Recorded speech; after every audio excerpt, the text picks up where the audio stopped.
Hola clase, hoy estamos con Isaías 61. La semana pasada estábamos con el 62, parece que repetimos curso, no. A veces cuando estudias la Biblia ese tipo de movimientos tienen su sentido. Llegamos a un capítulo que tiene solamente 11 versículos, que no nos da tiempo en este breve vídeo leerlo. Léetelo luego tranquilamente porque te ayudará. La verdad que es un mensaje que merece la pena pensar en él. Pero por lo menos vamos a tratarlo un poquito y vamos a verlo un poquito por encima. Estamos ante un texto importante, muy conocido del Antiguo Testamento, que nos ayudará también a ver con perspectiva el Nuevo Testamento, a tener una interpretación del Antiguo y Nuevo Testamento como un todo. Somos cristianos, encontramos a Jesús en el Nuevo Testamento, pero también le encontramos en el Antiguo Testamento y en particular en el libro de Isaías, un libro lleno de profecías mesiánicas, profecías que hablan de Jesús, que nos lo presentan y nos lo enseñan.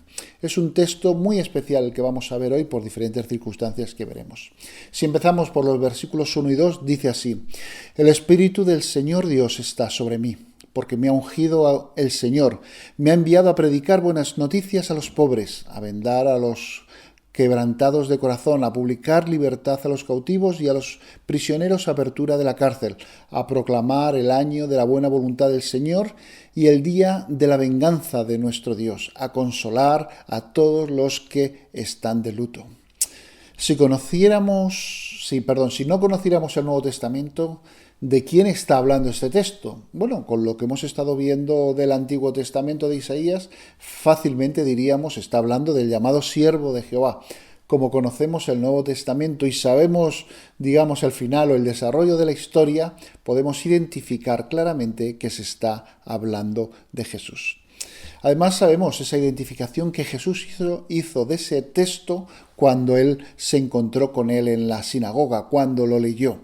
Este texto a nosotros nos ha sonado cuando lo hemos leído como muy familiar. ¿Por qué? Porque lo hemos escuchado muchas veces de cómo viene en Lucas 4, pero realmente es en Isaías 61 donde por primera vez podemos verlo.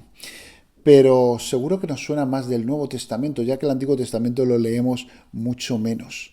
Cuando el Señor Jesús entró en la sinagoga de su ciudad de Nazaret, lo leyó. Dice el texto en Lucas 4, 16 al 19. Vino a Nazaret, se refiere a Jesús, donde se había criado, entró en la sinagoga conforme a su costumbre y se levantó a leer.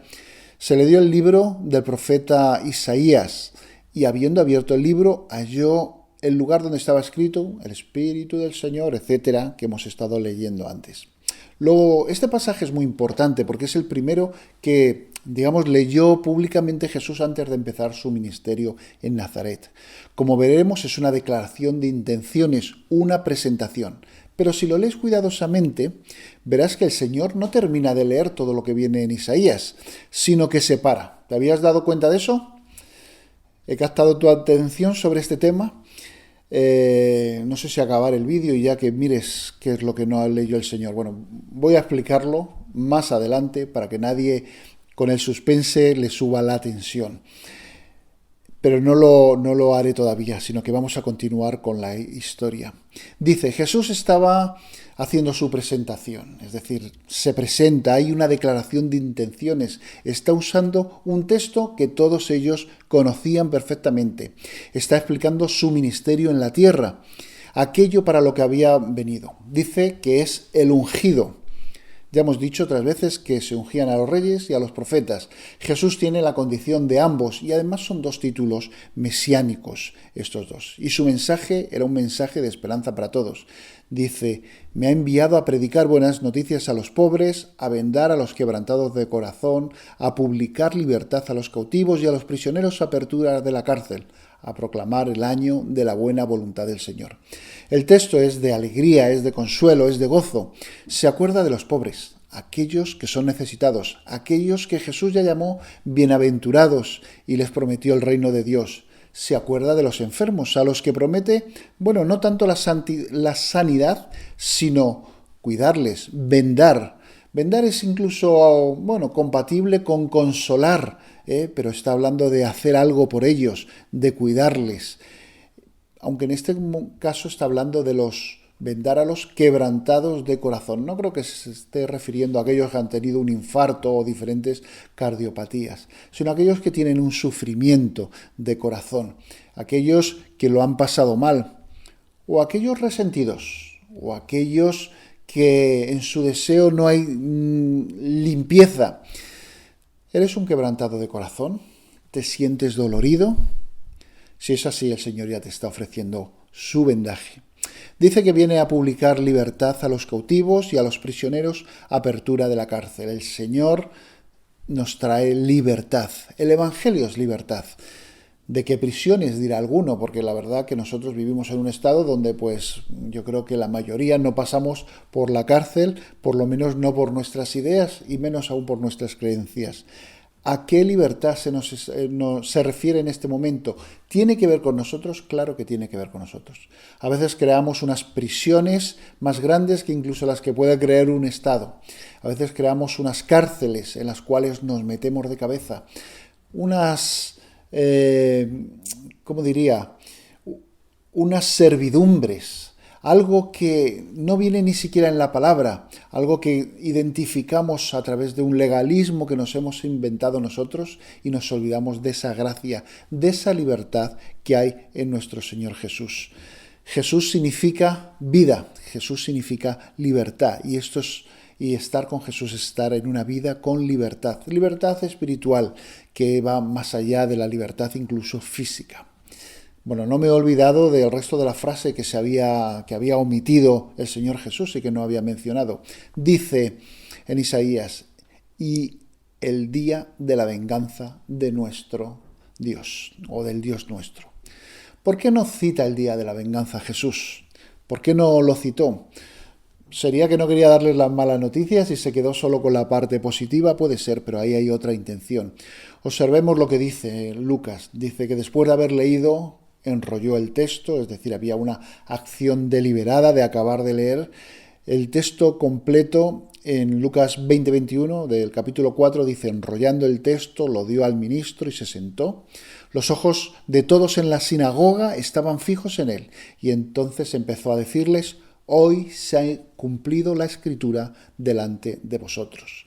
La profecía en Isaías hasta ese punto estaba cumplida en ese momento, y es lo que nos está dando a entender nuestro Señor Jesús. Él había venido y cumplía hasta ese punto. Isaías no había hecho la distinción entre una primera venida y una segunda venida, que nosotros sabemos que va a suceder, una segunda venida también de Cristo. Pero el Señor Jesús sí hizo esa distinción y por eso separa. En la profecía de Isaías, esa pequeña conjunción, ese y que separa esta frase de lo anterior, está marcando un periodo que ya sabemos que será superior a 2000 años de duración, ese periodo en el cual estamos nosotros ahora. Los profetas escribieron sobre la primera y la segunda venida de Cristo. Ellos vieron estos dos grandes eventos, pero no supieron la extensión que iban a tener. El apóstol Pedro nos confirma esto en su primera carta, versículo 10 y 11, dice, los profetas que profetizaron de la gracia destinada a vosotros inquirieron y diligentemente indagaron acerca de esta salvación, escudriñando qué persona y qué tiempo indicaba el Espíritu de Cristo que estaba en ellos y cuál anunciaba de antemano los sufrimientos de Cristo y las glorias que vendrían tras ellos. Pedro dijo que los profetas hablaron sobre los sufrimientos de Cristo y de la gloria de Cristo que vendrían después, y nosotros lo hemos estado viendo en estos estudios de Isaías. El profeta se encontraba mirando al futuro, vio la primera y la segunda venida. Quizás estaba un poco confundido. ¿Cómo podría entender que el mismo Señor que traía toda esa libertad, todo ese consuelo, al mismo tiempo estaba anunciando el día de venganza de Dios? ¿Cómo podrían ser ciertas ambas afirmaciones? Pues lo son y debemos ser conscientes de esto. Si el profeta hubiera estado en el momento histórico en el que nos encontramos ahora, sería consciente de que Jesús vino en una primera vez y que luego hay una segunda venida. Vino para morir en la cruz como nuestro Redentor, como vimos, y como ese llamado siervo del Señor. Pero esto son palabras de esperanza, incluso esto que habla de tiempo de venganza. Son de esperanza porque, como sabemos, el Señor murió y fue a prepararnos un lugar mejor. Dice en Juan 14:3, y si me voy y os preparo lugar, vendré otra vez y os tomaré conmigo para que donde yo esté vosotros también estéis. Y cuando aceptamos a Cristo en nuestro corazón, se produce esa libertad anunciada que solo proviene de Él, y ese anuncio y ese saber que conseguimos ese lugar con Él. Mientras llega esta segunda venida, su iglesia redimida es la que también está trabajada, es la que trabaja y también hace el plan de Dios para cumplir esa parte de su palabra.